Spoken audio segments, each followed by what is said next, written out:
to make fun of the South for not working hard enough, right? And so they can get it back, but only when they hit rock bottom, perhaps. He is Grover Norquist, Americans for Tax Reform, and I appreciate you joining us on the Afternoon Constitutional Reboot, Grover, and happy 16th Amendment Day. Absolutely. It's like Halloween. It's ghosts and goblins and icky things. Well, I appreciate it. Here on the Afternoon Constitutional, a little something we were going to talk about this program called ERIC in a moment. Take care.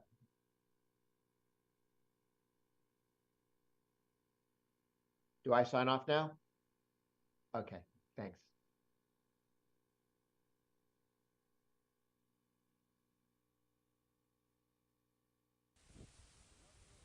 Now then, what makes a nation strong? Taxes? There's nothing new about those either. The first income tax was paid by Abraham. It was written on a rock by the hand of divinity and handed to Moses at the top of Mount Sinai. And you might want to remember this. It was at the flat rate of 10%. It promised the wrath of God on anybody who tampered with or violated that law. Christ was born in Bethlehem because Joseph was on his way to pay his taxes. Joseph was a relatively well-to-do landowner of the house and lineage of David. Yet the taxes exacted by Caesar Augustus were so exorbitant that he didn't have enough money left over to employ a trusted messenger for the mission, so though his wife was great with child, he made the journey himself. And Christ was born in Bethlehem because Joseph was on his way to pay his taxes. Hey, Joe. And Christ was born in a manger because there was a housing shortage when he got there. Our problems are not new. At Runnymede, the Magna Carta was handed to King John on the end of a sword, denying to royalty the right of unlimited taxation. Yet you know it was for us, the American people, to become the first in recorded history ever voluntarily to surrender our rights to private property.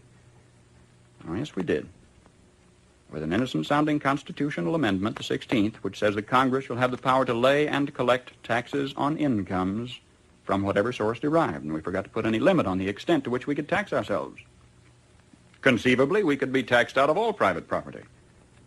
We could be taxed not 70%, 80%, 90%, but 100%. We could awaken one morning and find that the government owns the farm and the house and the car and has a mortgage on the church, legally. Historically, whenever any nation has taxed its people more than 25% of their national income, initiative was destroyed and that nation was headed for economic eclipse. Presently, the American So that was a recording, a broadcast done in 1965. 1965, Paul Harvey, your humble host here on the Afternoon Constitutional, was all of 3 years old when that broadcast went across the airwaves across the United States. Rush Limbaugh was in middle school, and Paul Harvey was extolling the point that we had voluntarily given up our right to individual property. Fifth Amendment says that if the government needs to take your private property, they have to engage in a negotiation with you and compensate you fairly, and it has not happened.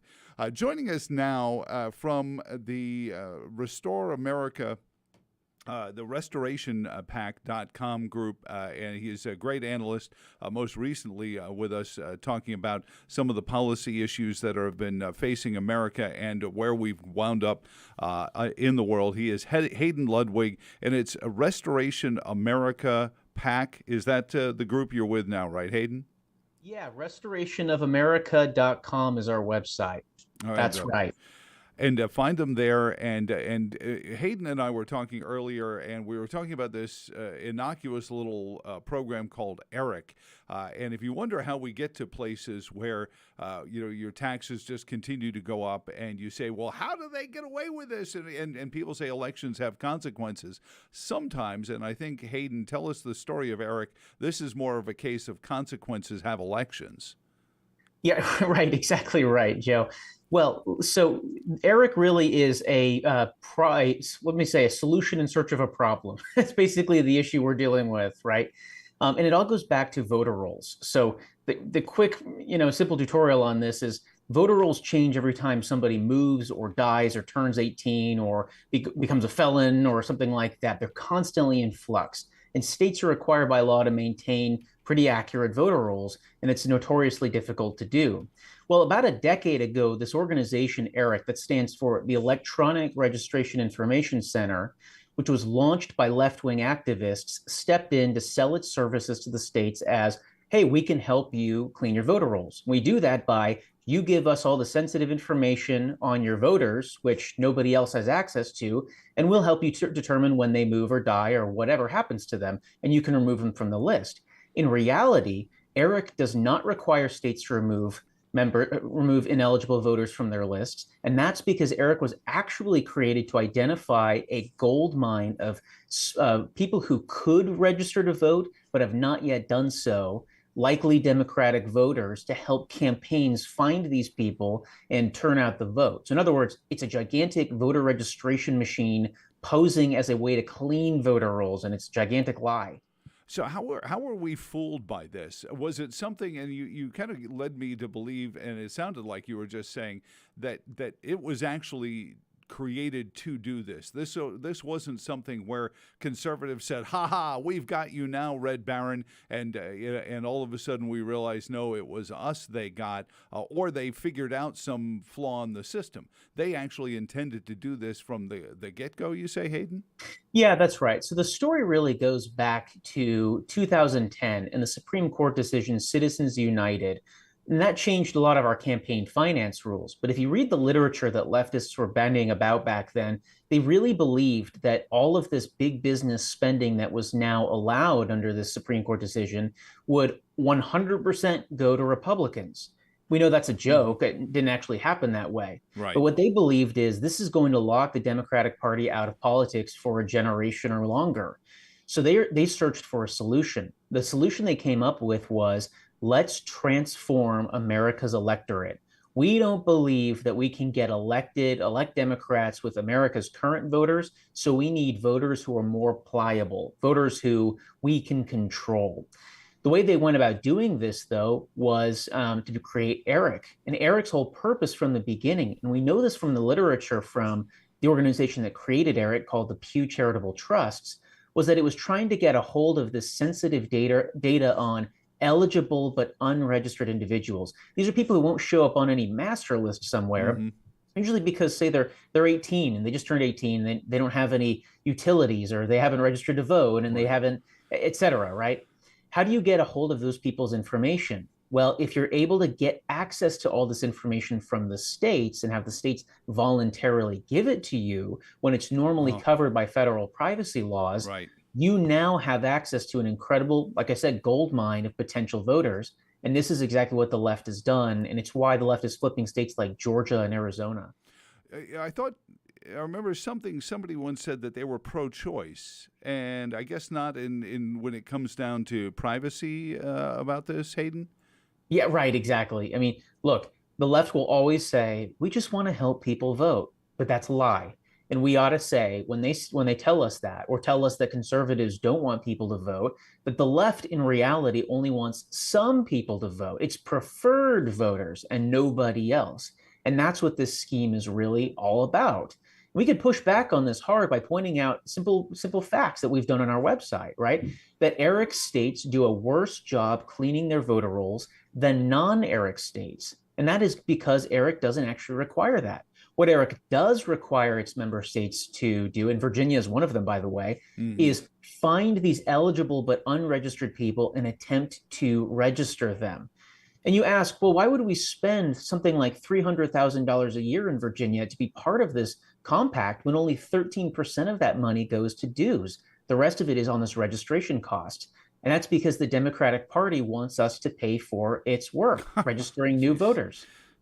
So Hayden, let me ask you this then. In this process where they go out and they just say, hey, by the way, you're not registered to vote, was this part and parcel? I remember when we instituted voter ID in Virginia back in 2010, and everyone stomped their feet and said it's poll taxes and it's Jim Crow 1.75 or whatever, because obviously Joe Biden hadn't announced Jim Crow 2.0 yet.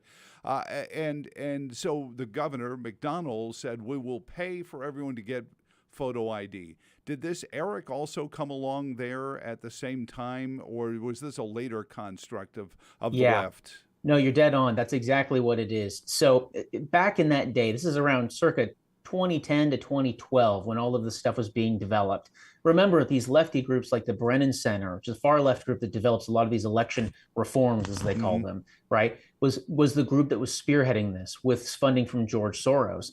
And they called this whole program voter registration modernization. And step one was the very innocuous sounding thing of, well, let's just let people register to vote online.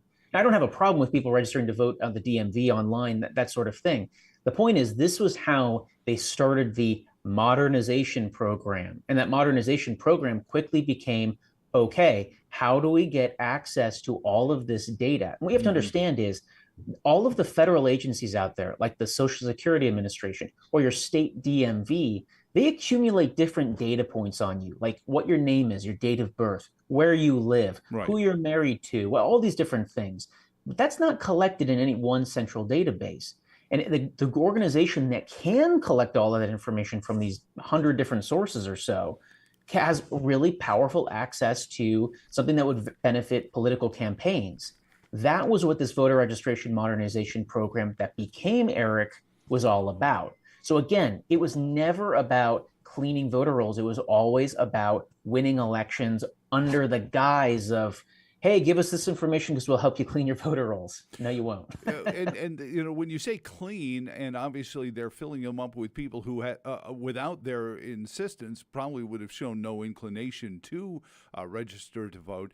How does this fit in with what we saw a couple of years ago with the Zuckerbucks going out and sending, and I remember one of the organizations here in Virginia was sending absentee ballot applications under the guise of COVID to people who were on the voter registration rolls and looking for the bounce backs. And they had people working in the post offices to collect all the bounce backs because the post offices were overworked. So they said, we'll send somebody in to help. And they were taking all these returned voter applications, and we don't know what happened with them after that, but there's a lot of investigations going on as to how some of these folks wound up voting even though their application for an absentee ballot got returned.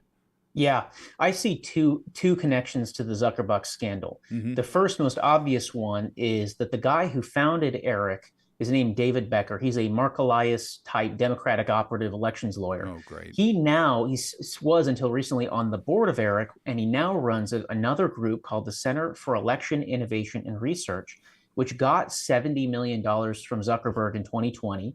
Part of that was to fuel get out the vote drives in blue counties like those bordering Washington, D.C., those in Baltimore, for instance, in Maryland, I mean. And part of it, though, we know from the internal documents, was to help states pay for those expensive voter registration drives that ERIC requires them to spend money on to maintain their ERIC membership. So that's connection number one. Wow. Connection number two, I think, is a little more subtle, but it's actually bigger. The scope of it's bigger. This is, you have to understand that when you're finding likely voters, you don't have past voter data. You can't see how somebody voted, right? Right. All you can use is demographics. And the left is really good at finding likely Democratic voters by figuring out what's your sex, are you married, are you college graduate, right? Are you millennial, you Gen Z, et cetera, all of this stuff. It's basically a way to get around certain prohibitions that the IRS has placed on biased voter registration campaigns. Well, imagine for a minute, you had access to a file or a map of every last person living in the state of Virginia, whether they're an American citizen or an illegal alien or what have you, right? They show up somewhere in this file. Well, you can now cherry pick based on your demographic data which people you want to reach and say, hey, are you registered to vote? Because I don't think you are, and we need to get you registered. And they don't have to tell you how to vote to know you're likely to vote for their candidate. Right. That's just phase one, by the way. That's just what ERIC supplies the data for certain groups like Stacey Abrams' group Fair Fight to do.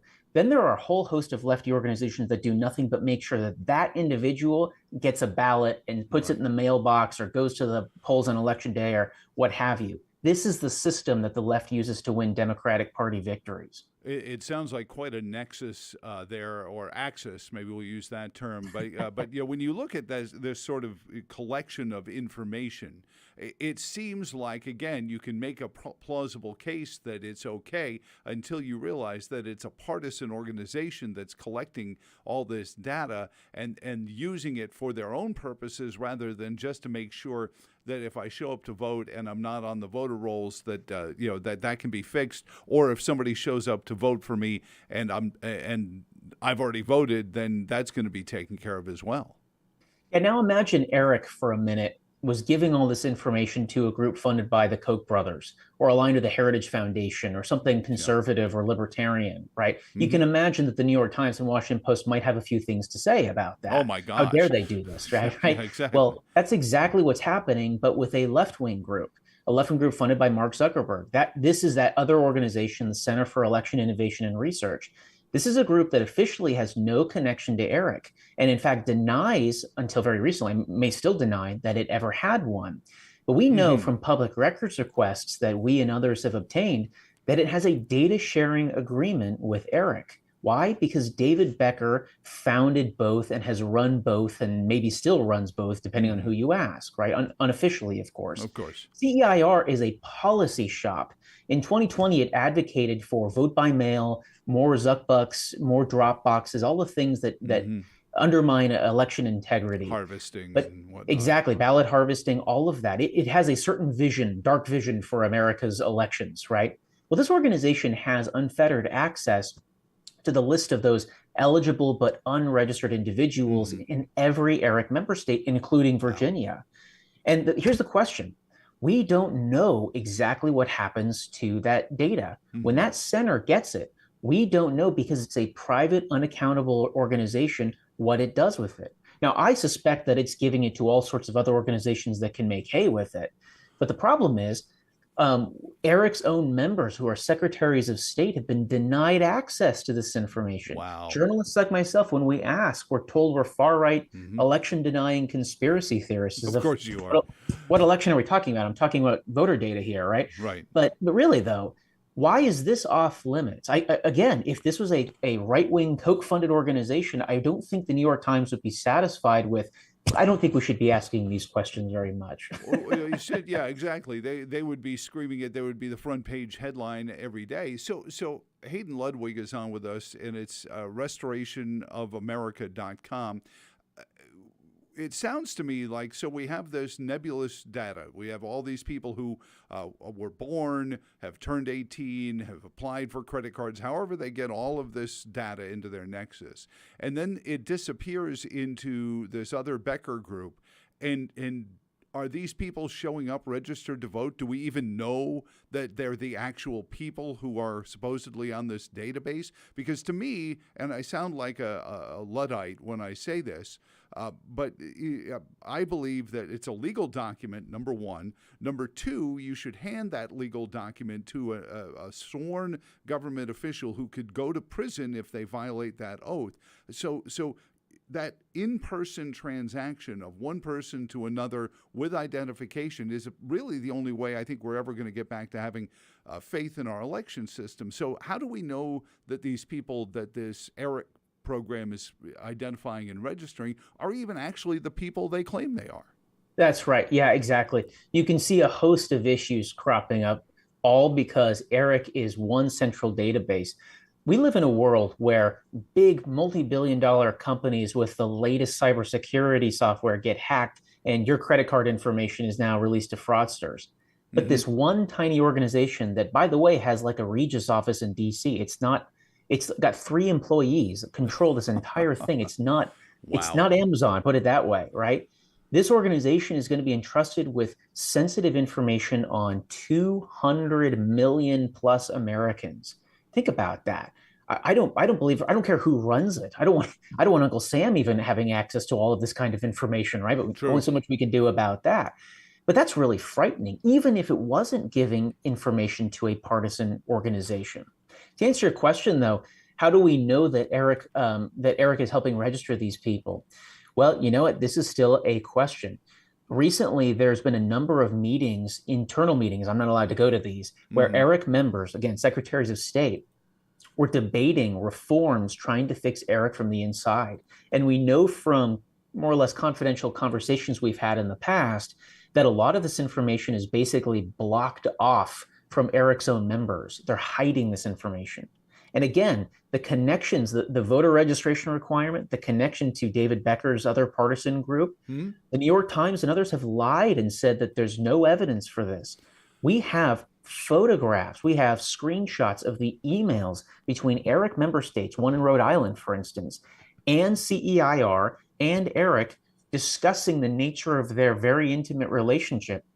And what blows me away is since we started reporting on this a month ago, 6 states have withdrawn. 6 states. In a month. In a month. Yeah, isn't that amazing? 6 states have all done, and they all left it for the reasons we're laying out, asking simple questions. Why can't we know this? Why do we have to register people if our job is to try and pull people off the voter rolls? Why are we trying to balloon our voter rolls? And Eric simply calls people names and butts you out of press conferences. Oh my God. I've had that happen to me before, where I've tried to call in, not allowed. I'm a journalist, but I'm not allowed to ask questions. You're a denier. Yeah, press conference. Where's Chuck Schumer talking about the big lie? These are real things that are happening. So how do you rein this in? There's another fellow, ironically, under the name Eric as well. Maybe this program was written as a tribute to former Attorney General Holder. Isn't that what he left the office of Attorney General of the United States, the highest law enforcement position in the country, to go and do these kind of election programs? Yeah, right now, Eric Holder has been, and this may have changed in the last few months, I need to check, but for the last few years, about since 2017, he's been running a series of groups. They're called the National Democratic Redistricting Committee. And it's basically, it sounds like what it says on the tin. It's a group to gerrymander states into giving Democrats big advantages. And what's crazy about Eric Holder in relation to Eric, the other Eric, when he was still Attorney General, he sued a number of states like Ohio into stopping them from removing people from their lists. I remember that. Yep. So on the one hand, think about how egregious this is. You're a state that's simply trying to comply with the law and do the right thing and remove people who are ineligible. These are not people we don't want voting. These are people who won't respond to 3 or 4 requests to say, hey, have you moved? You haven't voted in 8 years. Are you still at this address? Dead silence, right? This is not unreasonable stuff. And Eric, the organization Eric, won't force you to remove those, and in fact makes that process very tedious and difficult to do. I've read their bylaws on this. And then the federal government under a Democratic administration is suing you to stop doing this sort of thing. So you can't win for losing as far as these guys are concerned, which makes you wonder if really the priority is having, egregiously ballooned voter rolls with lots of extra people on there that maybe we can get to double vote. Well, and then you add in, vote by mail. Then you've got the drop boxes, the vote harvesting, and all these other places. And people say, well, can you prove that there was voter fraud? Of course, I can't prove that there wasn't either, because nobody can follow the votes. Yeah, and as we've talked about before, this is one gigantic nexus. I'm talking about the registration and get out the vote side. Right. And you think about, and that builds on top of whatever the fraud side is. And that goes with the machines, and it goes with the printed ballots. This is one continuum. And what people have to understand, we're learning this since 2020, there was no single meeting of all of those supervillains in a room in Washington, D.C. to figure this stuff out. They're smarter than that. And what Eric accomplishes and what the Center for Election Innovation Research accomplishes and Stacey Abrams' group accomplishes is to get the margins of Democrat votes to Republican votes to be so close that if anybody wanted to break the law and commit and do ballot harvesting, which is illegal in a lot of places, or do double voting or vote for dead people or vote for non-citizens, their margin to do that is tiny. You don't win elections by getting 1 million dead people to vote. You get really close through all this registration chicanery, and then you get 2,000 or 3,000, and that's actually how voter fraud works. And this is not a conspiracy theory that we're coming up with. The Department of Justice, at least under Republican administrations, prosecutes people every election cycle for doing this sort of thing. And if you read, again, the Times or the Post, they'll talk about this sort of thing happening in, I think it was 2018, in North Carolina, where a Republican got in trouble for doing this to help a Republican Congress. They'll talk about that, but they won't imagine that there could be something on the left. No. Of course. Yeah, we're just We're just trying to help people, Hayden. Hayden Ludwig is on with us from Restoration for America, restorationofamerica.com is where you find him doing this research on Eric. So what happens, you mentioned 6 states have already pulled out of this.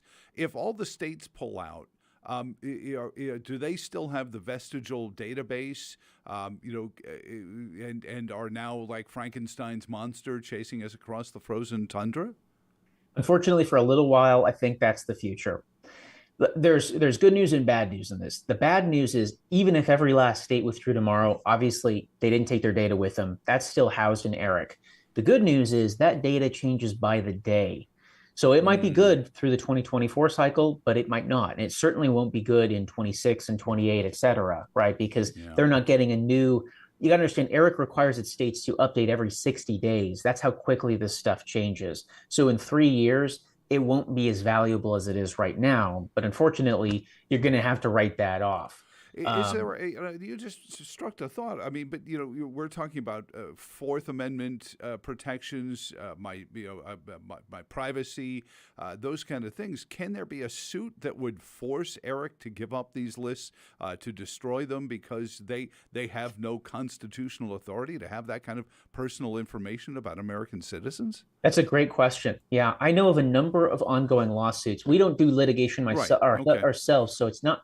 But I can say this: I know the Public Interest Legal Foundation in DC. I know they're engaged in a few different states regarding their ERIC data. Mm-hmm. I know others who, and they're way smarter than I am, but who point out that under certain federal and state laws, such as in Arizona, for instance, every time ERIC acquires and distributes this voter data, it's violating multiple laws. Again, I'm not smart enough to tell you exactly how that's true, but I do believe there's something to that. ERIC is basically being pushed back on all fronts right now. And this is why over the last month, there's been this media blitz to defend ERIC, and they're calling us all sorts of names. It's preposterous. Mm-hmm. But we are winning this war. And to kind of elucidate on your last question there, I think mathematically, when you lose big states like Florida, which is one of the 6 that left a month ago, you lose so much dues money because this is really not that big an organization. It's probably only $400,000 or $500,000, which versus multi-million-dollar organizations, right? Right. Eventually, the finances no longer make a lot of sense for ERIC. And the other thing too is they only will have data on blue states, not red states, and that's still of some use. But it will stop the purpleization of Georgia and North Carolina and other states that choose to withdraw. Well, and I've mentioned this, that sometimes I feel like we're playing checkers or even Parcheesi with somebody playing 3-dimensional chess. So, and go back to the original onset, which was they created this program, sold it as a way to cull dead people from the voter rolls and to clean them up, while all the time this was going to be a way to register them. Isn't this, and I can hear the argument, well, you see, Joe, this is what the problem with the Electoral College is, and all of a sudden you've got conservatives campaigning against things like the Electoral College or for ranked choice voting because now the Democrats have taken over the honest and straightforward issue of one valid voter casting one valid vote. Am I starting to hear voices in my head, Eric? I mean, not Eric, Hayden, I'm sorry. It's my middle name, actually. No, I'm kidding. Oh, God. Wow. My boss certainly thinks it is.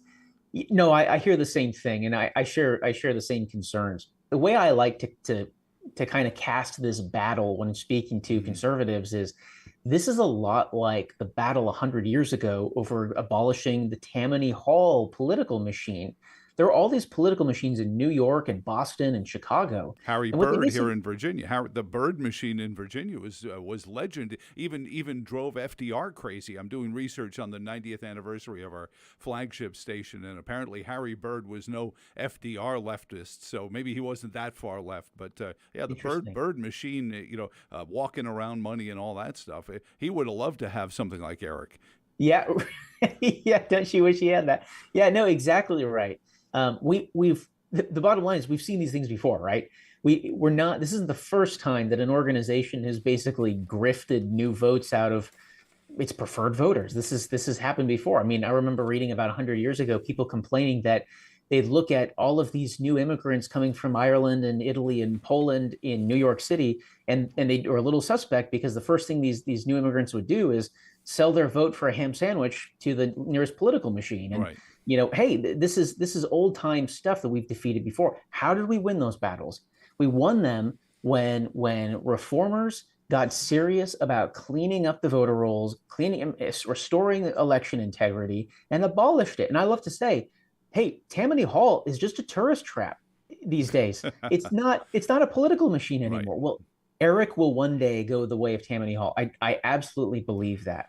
On the voter registration stuff, I think one way we can do this is red states ought to consider banning nonprofits from doing voter registration that are not based in their state. So all of these DC ones, that would throw a big wrench in there. But I'd go further, ban it outright. So you can't do it anymore. It's too dangerous. I don't want a political machine that's on the right or the left. I don't want it at all. Well, right? We had a similar thing here. Michael Bloomberg tried to put some attorneys that he was paying in the attorneys general offices of several states, Virginia being one of them. He was caught here in Virginia and had to back off, but I still think there are some states in the Northeast where he has private attorneys that he's paying working on chasing down climate deniers. But Virginia's law that stopped it basically said very elegantly, it said no one who works in the attorney general's office can be paid by anyone other than the Commonwealth of Virginia. Is that something, no one who does voter registration in the Commonwealth of Virginia, Hayden, could be paid by anyone except the Commonwealth of Virginia? Make a law that just simply says if you're going to work in the Department of Elections, you have to be a Virginia employee? Yeah, I think you're on the right track. The IRS law already actually bars biased registration, and it's cleverer than you think. It doesn't simply say you can't register only D's or R's. It says your registration drive can't even have the effect of only favoring one party or candidate over the other. What's the wrong? Well, they're not enforcing it. Yeah. So why doesn't the House launch a series of investigations into why the IRS is not doing its basic oversight job? And obviously they're going to say there's not a big enough budget for it. Okay, fine. Then defer it back to the states. Right. Federalism should win in the end, right? Amen. Let the states investigate all of this stuff if the IRS isn't going to do it. That's what I say. restorationofamerica.com, and it sounds like a big step towards it. Hayden, happy 16th Amendment Day, and have a great afternoon. Thanks, Joe. I appreciate it. And thank you for joining us. We're going to finish up here. I've got a piece from the. This is from the. It's FEE. It's the Financial Economics group that Lawrence Reed put together, and I wanted to read a piece that they put out just earlier this year. Income tax, still the root of all evil. And I also want to put it into the public record. It's actually going back to a book that was written in 1954. Gary Gallus writing and excerpting from this book by Chandrov in 1954, in which Chandrov writes, on the whole, previous to the Civil War, the government of the United States confined itself to the business for which it was created, that of protecting people and in the enjoyment of their God-given rights. It should not be forgotten that the Founding Fathers, agreeing with John Locke, thought of government principally as an instrument for safeguarding private property, and that was considered the prime business of the United States government until 1860.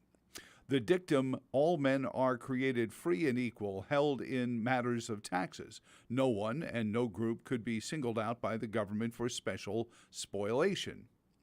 The 16th Amendment was a revolution. Every activity of the government turned Santa Claus by the income tax. Thus, the immunities of property, body, and mind have been undermined by the 16th Amendment.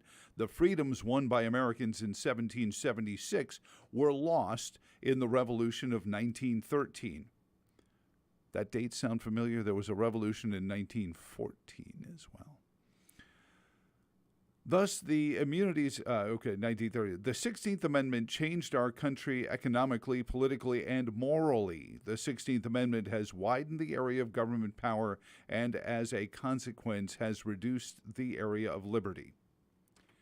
And that's where we stand. Stand from a period of time where a forgotten part of the Civil War, a war where our friends and neighbors want us to take down all the historical markers of the Civil War. One other piece of the Civil War history they want us to forget is that the federal government was desperately afraid of losing all the excise taxes that were coming to them as part of the membership dues paid by the southern states.